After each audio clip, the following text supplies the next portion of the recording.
Hello दोस्तों, आज हम देखने वाले हैं DSSB के द्वारा आयोजित किया गया TGT हिंदी फीमेल का पेपर। ये हमारे सामने उसकी आंसर की है। आपको प्रश्नों के साथ साथ उसके सही विकल्प के उत्तर भी मिलने वाले हैं। और आज हम सब्जेक्ट स्पेसिफिक पेपर को देखने वाले हैं, क्योंकि इससे पहला जो वीडियो था उसमें हमने सामान्य हिंदी के 20 प्रश्नों को हल कर लिया था। आइए बिना देरी किए हुए देखते हैं सब्जेक्ट स्पेसिफिक पेपर में किस तरह के प्रश्न पूछे गए हैं। यहाँ पर आप सामान्य हिंदी के 20 महत्वपूर्ण प्रश्नों को देख सकते हैं, जो कि पहले भाग में दिया गया था और इसको हम हल भी कर चुके हैं। आज हम जो हमारा सेकंड पेपर है जो सब्जेक्ट स्पेसिफिक है, आज हम दूसरे भाग को देखने वाले हैं जो सब्जेक्ट स्पेसिफिक होता है और जिसमें कुल 100 अंक के प्रश्न पूछे जाते हैं। तो ये जो 20 प्रश्न है इनको हम पहले ही देख चुके हैं और यहाँ से हमारा सब्जेक्ट स्पेसिफिक सेक्शन शुरू हो जाता है। और यहाँ सबसे पहला डिसिप्लिन दिया गया है, क्योंकि कुल यहाँ पर 5 आपको डिसिप्लिन मिलेंगे और हर एक डिसिप्लिन में आपको 20 प्रश्न मिलेंगे। तो सबसे पहला आप यहाँ पर देख सकते हैं और यहाँ पर साथ साथ उत्तर भी दिए गए हैं, तो मुझे बताने की आवश्यकता नहीं होगी। हम सिर्फ इसको इसलिए देख रहे हैं ताकि आने वाली परीक्षाओं के लिए हम यहाँ से हिंट ले सकें और अपनी तैयारी को उसी तरीके से कर सकें। सबसे पहला प्रश्न आप यहाँ पर देख सकते हैं, समुद्र संतरण कहानी के रचयिता कौन है। तो ये फैक्चुअल क्वेश्चंस होते हैं, तथ्यपरक प्रश्न होते हैं, जिसमें जो होता है वही होता है। तो अगर आपको पता है तो इसका उत्तर आप दे सकते हैं। जयशंकर प्रसाद की कहानी है। दूसरा प्रश्न आप यहाँ पर देख सकते हैं, शिवपालगंज किस उपन्यास से संबंधित है। ये बहुत ही महत्वपूर्ण है और शिवपालगंज जो स्थान का नाम है वो राग दरबारी से संबंधित है। आगे पूछा गया है, मृगावती किसकी रचना है। बहुत ही महत्वपूर्ण है, कुतुबन की रचना है। यहाँ रहना मना है नाटक संग्रह किस रचनाकार का है। ममता कालिया का लिखा नाटक है। निम्नलिखित नाटककारों में से किसने आषाढ़ का एक दिन नाटक लिखा। ये भी बहुत महत्वपूर्ण नाटक है, बार बार परीक्षाओं में पूछा जाता है, आप अच्छे से जानते हैं। मोहन राकेश का सुप्रसिद्ध नाटक है। 30 दिन मालवीय जी के साथ पुस्तक के रचयिता कौन है। राम नरेश त्रिपाठी जी की पुस्तक है। सोया हुआ जल उपन्यास, ये उपन्यास का नाम है। उपन्यास की विषय वस्तु निम्नलिखित में से किसके साथ संबंधित है। तो इसमें एक सराय में ठहरे हुए यात्रियों की एक रात की कहानी को दिखाया गया है। किस रचनाकार ने अपना प्रथम आलोचनात्मक लेख निराला जी की कविता लिखा, जो चर्चित पत्रिका चांद में प्रकाशित हुआ।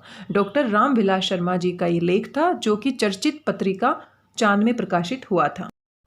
किस रचनाकार की कहानी माया दर्पण पर फिल्म बनी, जिसे 1973 का सर्वश्रेष्ठ हिंदी फिल्म पुरस्कार प्राप्त हुआ। तो ये कहानी माया दर्पण निर्मल वर्मा जी की थी। चंद्र सुधा और पम्मी धर्मवीर भारती जी के किस उपन्यास के पात्र हैं। आप समझ ही गए होंगे, बहुत ही प्रसिद्ध उपन्यास है ये, गुनाहों का देवता। धर्मवीर भारती जी की एक कालजयी रचना है। दहेज प्रथा अनमेल विवाह के दुष्परिणाम का चित्रण प्रेमचंद जी ने निम्न में से किस उपन्यास में किया है। ये भी बहुत ही महत्वपूर्ण है, निर्मला में किया है। निम्नलिखित में से कौन सा कथन प्रेमचंद जी के विषय में सही नहीं है। उन्होंने संस्कृत निष्ठ भाषा का प्रयोग किया। उन्होंने संस्कृत निष्ठ भाषा का प्रयोग नहीं किया, ये सही नहीं है। बाकी सभी विकल्प आप पढ़कर देख सकते हैं, प्रेमचंद जी के विषय में सही कहे गए हैं। 1921 में असहयोग आंदोलन के दौरान सरकारी नौकरी से त्यागपत्र देने के बाद कौन से रचनाकार पूरी तरह से साहित्य सृजन में लग गए थे। प्रेमचंद जी की बात हो रही है। मलिक मोहम्मद जायसी ने आखिरी कलाम में किस बादशाह की प्रशंसा की है। बहुत ही महत्वपूर्ण है, बाबर के विषय में लिखा है। जीवन काल की दृष्टि से निम्नलिखित नाटककारों का सही क्रम बताइए। तो ये भी आपको याद होना चाहिए। भुवनेश्वर सबसे पहले आते हैं, उसके बाद मोहन राकेश, सुरेंद्र वर्मा और मीराकांत। आगे आप देख सकते हैं, शिव शंभू के चिट्ठे बहुत ही महत्वपूर्ण रचना है कि निबंधकार कौन है। बाल मुकुंद गुप्त की रचना है और बार बार परीक्षाओं में पूछी जाती है। सूर्यकांत त्रिपाठी निराला जी उपन्यासों का प्रकाशन की दृष्टि से सही कालक्रम पहचानिए। तो सबसे पहले उनका अप्सरा, अलका, कुल्ली भाट और चोटी की पकड़, ये सही क्रम है। अज्ञेय की शरणदाता कहानी में किसका वर्णन किया गया है। सांप्रदायिकता विरोधी कहानी है। आगे देखते हैं, निम्न में से कौन सा उपन्यास धर्मवीर भारती जी का नहीं है। नहीं है पूछा है। प्रारंभ व समापन उनका है। सूरज का 7वां घोड़ा बहुत ही प्रसिद्ध है। 11 सपनों का देश भी उनका है। चारू चंद्रलेख उनका नहीं है। चारू चंद्रलेख धर्मवीर भारती जी का उपन्यास नहीं है, बल्कि हजारी प्रसाद द्विवेदी जी का उपन्यास है। निम्न में से कौन सा कविता संग्रह अज्ञेय जी का नहीं है। कालजयी कविता संग्रह अज्ञेय जी का नहीं है, बाकी सभी अज्ञेय जी की कविता संग्रह है। कालजयी भवानी प्रसाद मिश्र का कविता संग्रह है। किस रचनाकार के बचपन का नाम राम बोला था। बहुत ही आसान है और बहुत ही प्रसिद्ध है, बार बार पूछा भी जाता है। तुलसीदास का बचपन का नाम राम बोला था। ज्योतिष ग्रंथ खेट कोतुकम का रचयिता कौन है। रहीम जी का ये ग्रंथ है। काफ़ी महत्वपूर्ण है, ये भी बार बार पूछा जा रहा है आजकल। पानी की धारा है जो कठिनाई से नीचे सरलता की ओर जाती है।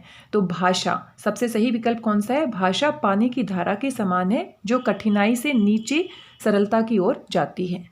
भारत में बोलने वालों के आधार पर भारोपीय परिवार का प्रतिशत क्या है? तो ये भी बार बार पूछा जाता है, जो भारोपीय परिवार है, परिवार कितने हैं और कितने कितने प्रतिशत लोग इन भाषाओं को बोलते हैं।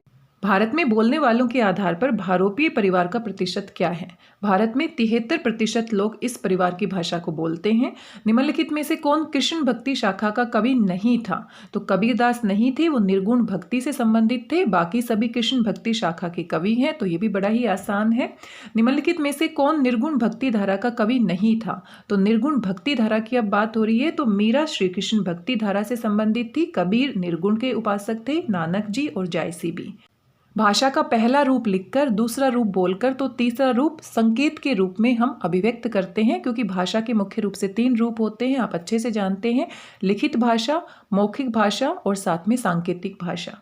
निम्न में से कौन सा विकल्प आचार्य महावीर प्रसाद द्विवेदी के संबंध में सही विकल्प है? सही की बात हो रही है, खड़ी बोली का परिष्कार उन्होंने किया था, बाकी आप पढ़ सकते हैं, वो सही नहीं है। रात के उर में दिवस की चाह का शर हूँ, पंक्ति किस रचनाकार की है? महादेवी वर्मा की पंक्ति है, रात के उर में दिवस की चाह का शर हूँ।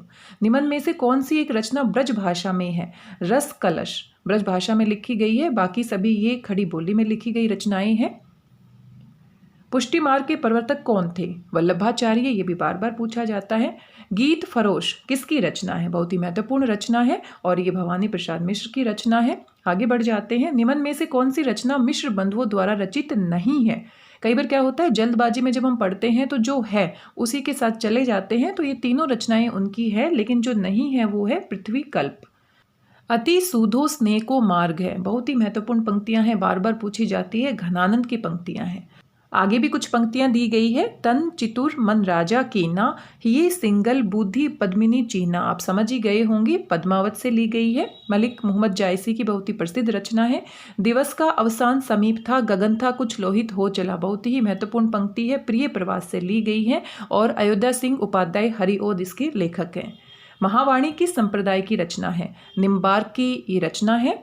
निम्न में से कौन सी नरोत्तम दास की विख्यात कृति है? सुदामा चरित, आप समझ ही गए होंगे, बहुत ही प्रसिद्ध उनकी रचना है।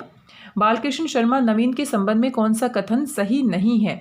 वे छायावाद के प्रतिनिधि कवि थे, ये सही नहीं है, बाकी सभी बातें उनके बारे में सही दी गई है। निम्न में से मैथिली शरण गुप्त का कृष्ण काव्य कौन सा है? द्वापर, ये उनका कृष्ण काव्य है। आगे यहाँ पर तीसरा डिसिप्लिन शुरू हो जाता है। अभी तक 40 प्रश्नों को हम देख चुके हैं।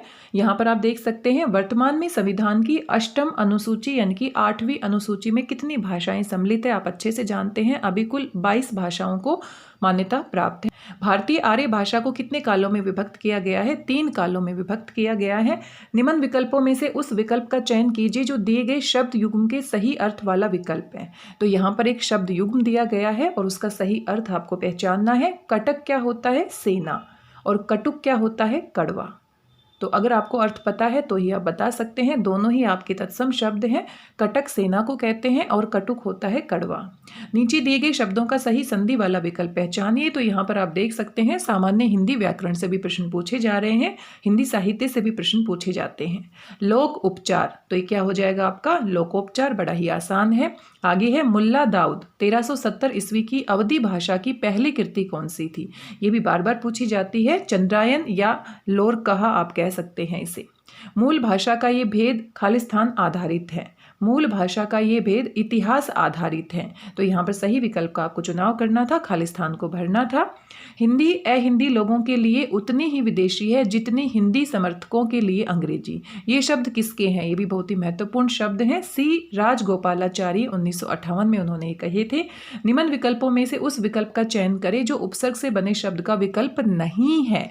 तो बाकी सभी में आपके क्या है? उपसर्ग है, लेकिन श्रवणीय शब्द में श्रु मूल शब्द है और अन्य यहाँ पर प्रत्यय है, तो यही विकल्प सही है।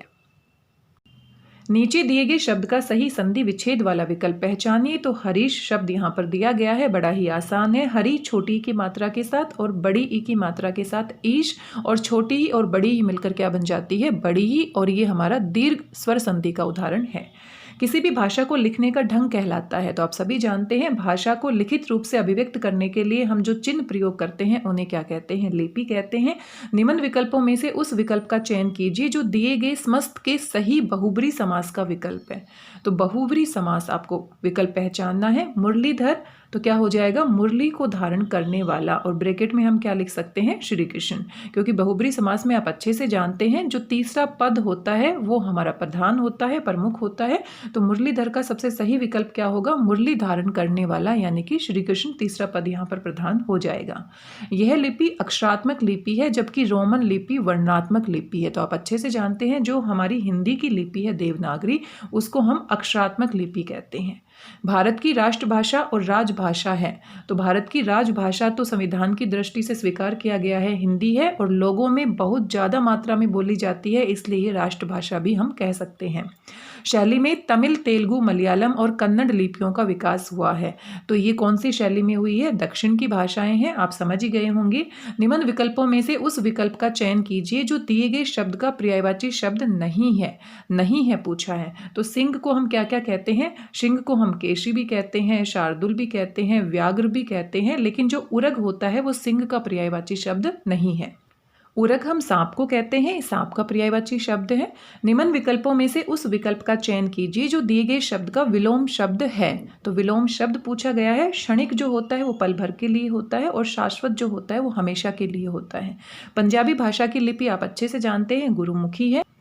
निम्न विकल्पों में से उस विकल्प का चयन कीजिए जो दिए गए शब्द का एकार्थी शब्द है। जीवन का बीता हुआ भाग, जीवन के बीते हुए भाग को हम क्या कहते हैं? अवस्था कहते हैं। भाषा पर आधारित है, तो भाषा पर क्या आधारित होता है? वाक्य आधारित होता है। वाक्य की रचना भाषा के आधार पर होती है।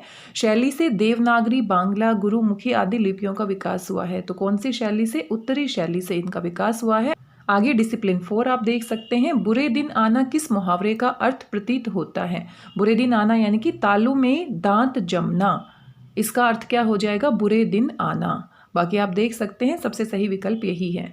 सागर सा गंभीर हृदय हो, गिरी सा ऊंचा हो जिसका मन, इस पंक्ति में कौन सा अलंकार है? तो अलंकार भी पूछ लिए गए हैं। सागर सा, गिरी सा, उपमा दी गई है तो उपमा अलंकार है, तुलना की गई है। उपमा के अंगों में उलटफेर करने से, अर्थात उपमे को उपमान के समान न कहकर उलटकर उपमान को ही उपमे कहा जाता है, वहाँ कौन सा अलंकार होता है? तो आप अच्छे से जानते हैं उपमा अलंकार का विलोम या विरोधी जो अलंकार होता है, विपरीत अलंकार होता है, उसको हम प्रतीप अलंकार कहते हैं, जिसमें उपमान को ही उपमे मान लिया जाता है। निम्न विकल्पों में से उस विकल्प का चयन कीजिए जो दिए गए वाक्य के अनुसार वाक्य भेद का सही विकल्प है। उसमें अच्छाई थी इसलिए उसका सब जगह आदर सत्कार होता था। तो इसलिए यहाँ पर योजक है और यहाँ पर दो उपवाक्य हैं, दोनों स्वतंत्र हैं। तो ये हमारा किसका उदाहरण है? संयुक्त वाक्य का। आगे देखते हैं।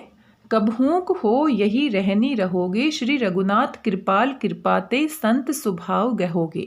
पंक्ति में रस आपको बताना है, तो यहाँ पर शांत रस है, और यहाँ पर थोड़ा सा आप अंदाजा भी लगा सकते हैं। श्री रघुनाथ कृपालु कृपाते संत स्वभाव गहोगे, तो यहाँ पर मन शांत होने की बात की गई है, सांसारिक मोह माया से विरक्ति की बात है, इसलिए यहाँ पर कौन सा रस है? शांत रस है।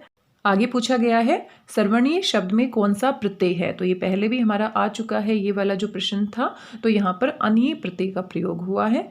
जहाँ न वाच्यार्थ काम करे न लक्षणार्थ कार्य करे, जहाँ शब्द का न तो लोक प्रसिद्ध अर्थ काम करे न ही तत्संबंधित विशेष अर्थ, वहाँ कौन सी शब्द शक्ति होती है? तो व्यंजना शब्द शक्ति होती है, अभिधा शब्द शक्ति होती है, लक्षणा शब्द शक्ति होती है। तो इनमें से जो ये परिभाषा दी गई है ये किसकी है? व्यंजना शब्द शक्ति।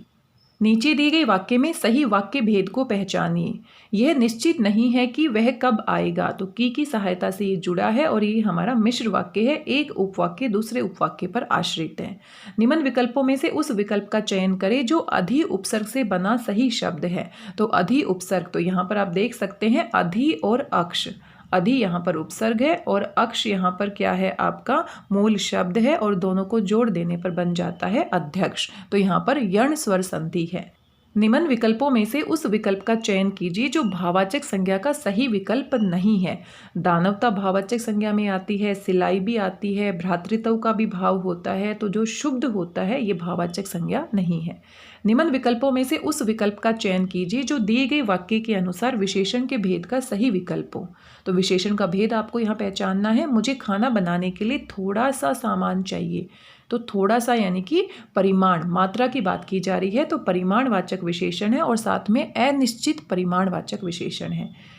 विषय द्वारा की गई क्रियाएं और वह स्थान जो रस निष्पत्ति में सहायक होते हैं उन्हें क्या कहते हैं, ये उद्दीपन विभाव की परिभाषा यहाँ पर पूछ ली गई है। निम्न विकल्पों में से उस विकल्प का चयन करें जो प्रत्यय से बने शब्द का सही विकल्प नहीं है। तो जहाँ पर प्रत्यय का प्रयोग नहीं हुआ है तो यहाँ पर आप देख सकते हैं सम यहाँ पर क्या है, आपका उपसर्ग है, तो यहाँ पर उपसर्ग से बना ये शब्द है और यही विकल्प सही है। कान उमेठना मुहावरे का अर्थ, तो यहाँ पर मुहावरा पूछ लिया गया है, बड़ा ही अलग सा है। अगर आपने पहले सुना है तो आप इसका अर्थ बता सकते हैं। शपथ लेना होता है। निम्न विकल्पों में से उस विकल्प का चयन कीजिए जो द्रव्यवाचक संज्ञा का सही विकल्प है। तो है और नहीं है, इसको हमें ध्यान से पढ़ने की आवश्यकता होती है। तो द्रव्यवाचक संज्ञा यहाँ पर क्या है, दाल है, बाकी हमारी द्रव्यवाचक संज्ञा के उदाहरण नहीं है। निम्नलिखित विकल्पों में से विधानवाचक वाक्य का सही विकल्प चुनिए। विधानवाचक वाक्य यानी कि जो कथन को बताने वाला वाक्य होता है, अर्थ के आधार पर वाक्य के 8 भेद होते हैं, तो उसमें सबसे पहला जो भेद होता है वो विधानवाचक होता है। राम का मकान उधर है, क्या उसने काम कर लिया, मैंने अब तक कुछ भी नहीं खाया। जापान एक देश है, तो ये हमारा विधानवाचक वाक्य है। और बाकी भी आप देख सकते हैं, राम का मकान उधर है, तो यहाँ पर संकेत दिया जा रहा है, किधर है, उधर है, तो संकेतवाचक हो जाता है, प्रश्नवाचक हो जाता है और ये हमारा निषेधवाचक हो जाता है और ये विधानवाचक। आगे है, कुछ पंक्तियां दी गई हैं। उदित उदयगिरी मंच पर रघुवर बाल पतंग, तो ये भी बहुत ही महत्वपूर्ण पंक्तियां हैं, आपने जरूर सुनी होंगी। विगसे संत सरोज सब हर्षे लोचन भृंग, इस पंक्ति में कौन सा अलंकार है, तो ये रूपक अलंकार का उदाहरण है। यहाँ पर उदयगिरी मंच पर रघुवर बाल पतंग, रघुवर बाल पतंग, बाल रूपी पतंग, रघुवर बाल पतंग, तो यहाँ पर रूपक अलंकार है। और विगसे संत सरोज, संत रूपी सरोज, तो यहाँ पर भी क्या है, रूपक अलंकार है। निम्न विकल्पों में से उस विकल्प का चयन कीजिए जो दिए गए वाक्य के अनुसार वाक्य भेद का सही विकल्प हो। संदीप मुझसे कहता है कि मेरे घर आओ, तो ऐसा आपने पहले भी देखा था, की सहायता से जुड़ा है और ये हमारा क्या है, मिश्र वाक्य। तंबूरा ले मंच पर बैठे प्रेम प्रताप, बहुत ही महत्वपूर्ण पंक्तियां हैं। साज मिले 15 मिनट, घंटा भर आलाप, घंटा भर आलाप, राग में मारा गोता, धीरे धीरे खिसक चुके थे सारे श्रोता। तो जल्दी से आप इसका उत्तर दे सकते हैं। यहाँ पर क्या है, हास्य रस है, बहुत ही हास्य के भाव यहाँ पर उत्पन्न हो रहे हैं। निम्न विकल्पों में से उस विकल्प का चयन कीजिए जो मध्यम पुरुषवाचक सर्वनाम का सही विकल्प है। तो मध्यम पुरुष में क्या आते हैं, तुम, तुम्हारा, तुम्हें, आप। अगर हम दूसरे के लिए सम्मान सूचक शब्द आप का प्रयोग करते हैं तो वो भी मध्यम पुरुष में आता है। तो यहाँ पर सबसे सही विकल्प क्या है, आप। बाकी आप देख सकते हैं, मेरे यानी कि अपने लिए बात की गई है, प्रथम पुरुष है, उत्तम पुरुष है, वह किसी तीसरे की बात हो रही है, उसकी यानी कि किसी तीसरे की बात हो रही है। तो सबसे सही विकल्प कौन सा है, तुम, और तुम के स्थान पर सम्मान सूचक शब्द आपका भी प्रयोग किया जा सकता है, तो ये मध्यम पुरुषवाचक सर्वनाम है। यहाँ पर आप देख सकते हैं, ये अंतिम आपका डिसिप्लिन है, 5वां डिसिप्लिन है और यहाँ पर आपके पास एक गद्यांश दिया गया है, इसको ध्यान से पढ़ना है। तो आप स्वयं इसको पढ़ लीजिएगा और ध्यान से पढ़ने के बाद यहाँ से आपसे प्रश्न पूछे गए हैं, तो मैं इसको नहीं पढ़ती हूँ, आप यहाँ पर खुद से वीडियो को रोककर यहाँ पर इसे पढ़ सकते हैं। हम इसके प्रश्न देख लेते हैं। गंगा और यमुना नदियाँ किसकी साक्षी रही हैं, तो भारत के ऐतिहासिक चैतन्य की साक्षी रही है। ये आपके गद्यांश में दिया गया है, आप पढ़ेंगे तो समझ जाएंगे। दिए गए अनुच्छेद का सटीक शीर्षक लिखिए। तो दिए गए अनुच्छेद में क्या है, हमारी पवित्र नदियों की बात की गई है। अनुच्छेद के अनुसार नदियों की अंतर्वेदी से क्या आशय है, दो नदियों की मध्य भूमि को हम क्या कहते हैं, अंतर्वेदी कहते हैं। दिए गए विकल्पों में से कौन सा अस्तित्व का समानार्थी शब्द नहीं है, तो विद्यमानता यानी कि अस्तित्व से संबंधित है, हस्ती, जीवंतता, तो संबंध यहाँ पर पर्यायवाची शब्द नहीं है। आगे आप देख सकते हैं, हमारे देश में बहने वाली नदियों के आदि स्रोत क्या हैं, हिमालय के अनंत हिम राशि। तो ये वैसे भी जीके का सवाल है, हिमालय की जो अनंत राशि है वो पिघल पिघल कर हमारी नदियों के रूप में हमारे सामने आती है। और यहाँ पर आप फिर से देख सकते हैं, एक काव्यांश दिया गया है, इसको भी आप पढ़ सकते हैं और पढ़ने के बाद यहाँ से आपसे कुछ प्रश्न पूछे गए हैं। आइए जल्दी से इसको पढ़ लेते हैं। आइए इस काव्यांश को पढ़ लेते हैं। महाप्रलय की अग्नि साथ लेकर जो जग में आए, विश्व बलि शासन का भय जिनके आगे शर्माए। तो विश्व बलि शासन की बात की गई है और ये स्वतंत्रता संग्राम की बात की गई है। और उस समय जो विश्व बलि शासन था वो अंग्रेजी शासन था। चले गए जो शीश चढ़ाकर अर्घ्य दिया प्राणों का, चले मजारों पर हम उनकी दीपक एक जलाएं। टूट गई बंधन की कड़ियां स्वतंत्रता की बेला, लगता है मन आज हमें कितना अवसन अकेला। जीत गए हम, जीता विद्रोही अभिमान हमारा, प्राण दान से शुभ तिरंगों को मिल गया किनारा। उदित हुआ रवि स्वतंत्रता का व्योम उगलता जीवन, आजादी की आग अमर है घोषित करता कण कण। कलियों के अधरों पर पलते रहे विलासी कायर, उधर मृत्यु पैरों से बांधे रहा जूझता यौवन। उस शहीद यौवन की सुधि हर क्षण भरकों ने बिसारे, उसके पग चिन्हों पर अपने मन में मोती वारे। यहाँ पर आप देख सकते हैं स्वतंत्रता संग्राम में जो हमारे वीर शहीद हैं जिन्होंने अपनी प्राणों की आहुति दी है, उनकी मजारों पर एक दीपक जलाने की बात कही गई है, साथ में उनको हमेशा याद रखने की बात की गई है और उनके पग चिन्हों पर अपने मन के मोती वारे। तो उनका हम सम्मान करें, उनको हम नमन करें। आइए काव्यांश के आधार पर पूछे गए प्रश्नों को भी देख लेते हैं। दिए गए विकल्पों में से कौन सा व्योम का समानार्थी शब्द नहीं है? तो व्योम क्या होता है? आकाश होता है, अंतरिक्ष होता है, आसमान कह सकते हैं, फलक कह सकते हैं, अधर कह सकते हैं। अवसाद क्या होता है? अवसाद दुख होता है, तो ये सही विकल्प हो जाएगा। अनुच्छेद के अनुसार शहीदों के बलिदान से हमें क्या प्राप्त हुआ है? आजादी हमें प्राप्त हुई है। आगे देख लेते हैं। कवि किन की मजारों पर दीपक जलाने का आह्वान कर रहा है? शहीदों की मजारों पर। काव्यांश का उचित शीर्षक चुनिए। तो शहीदों के बारे में बात हुई है, तो शहीदों का बलिदान उचित शीर्षक हो जाएगा। अनुच्छेद के अनुसार विश्व बलि शासन किसे कहा गया है? ब्रिटिश शासन की बात हुई है। अभी अभी हमने काव्यांश को पढ़ा था। तो ये कुल 10 प्रश्न दिए गए थे इस डिसिप्लिन में और साथ में आप 10 प्रश्नों को यहाँ पर देख सकते हैं जो टीचिंग मेथडोलॉजी से संबंधित है। यानी कि जो 100 अंक का आपका सब्जेक्ट स्पेसिफिक पेपर है उसमें 90 अंक आपके हिंदी से संबंधित हैं और 10 आपके टीचिंग मेथडोलॉजी से संबंधित हैं। तो ये भी आप पढ़कर देख लीजिएगा। इनको मैं नहीं पढ़ती हूँ। तो ये टीचिंग मेथडोलॉजी से संबंधित प्रश्न दिए गए हैं, इनकी भी आपको तैयारी करनी है अगर आप आगामी टीजीटी की भर्ती के लिए तैयारी कर रहे हैं। तो आप यहाँ पर इनको ध्यान से देख सकते हैं। और ये कुल हमारे 10 प्रश्न दिए गए हैं और ये इंग्लिश में दिए गए हैं। यहाँ पर हिंदी भाषा का प्रयोग भी नहीं किया गया है। तो आपको इनको ध्यान से पढ़ना है और पढ़ने के बाद इनके उत्तर आप यहाँ पर देख सकते हैं। तो ये हमारा कुल सब्जेक्ट स्पेसिफिक पेपर था जिसके बारे में हमने यहाँ पर बातचीत की है और उत्तर मुझे बताने की आवश्यकता नहीं हुई, आप अच्छे से जानते हैं क्योंकि पहले से ये आंसर की है। तो उत्तर दिए गए हैं, आप इसको आराम से देख सकते हैं। अगर आप DSSB के लिए TGT हिंदी का पेपर देने वाले हैं आगामी भविष्य में, तो आप इस पेपर से मदद ले सकते हैं, अपनी तैयारी की प्लानिंग कर सकते हैं, योजना बना सकते हैं कि कैसे कैसे प्रश्न पूछे जाते हैं। हिंदी साहित्य से प्रश्न पूछे गए हैं, साथ में हिंदी व्याकरण से प्रश्न पूछे गए हैं। इसलिए आपको योजनाबद्ध तरीके से तैयारी करनी है ताकि आगे जो भी परीक्षा आप देने वाले हैं उसमें आपको ऐसा ना लगे कि ये प्रश्न कहाँ से पूछ लिए गए हैं। तो सामान्य हिंदी व्याकरण आपकी बहुत अच्छी होनी चाहिए, सभी परिभाषाएं आपकी स्पष्ट होनी चाहिए, कहीं से कुछ भी पूछा जा रहा है और साथ में हिंदी साहित्य से जुड़ी महत्वपूर्ण जानकारियाँ आपको पता होनी चाहिए। जो प्रसिद्ध आपके लेखक हैं, कवि हैं, उनकी जो रचनाएँ हैं, जो पंक्तियाँ हैं, वहाँ से भी सवाल पूछे गए हैं। तो आज की इस वीडियो में बस इतना ही। आशा करती हूँ जानकारी आपको पसंद आई होगी। आप अपना फीडबैक जरूर दे सकते हैं। मिलते हैं किसी नए वीडियो के साथ। तब तक स्वस्थ रहिए, व्यस्त रहिए, मस्त रहिए, खुश होकर अभ्यास करते रहिए। मेरी भाषा हिंदी भाषा परिवार के साथ जुड़ने के लिए आप सभी का धन्यवाद, बहुत बहुत धन्यवाद।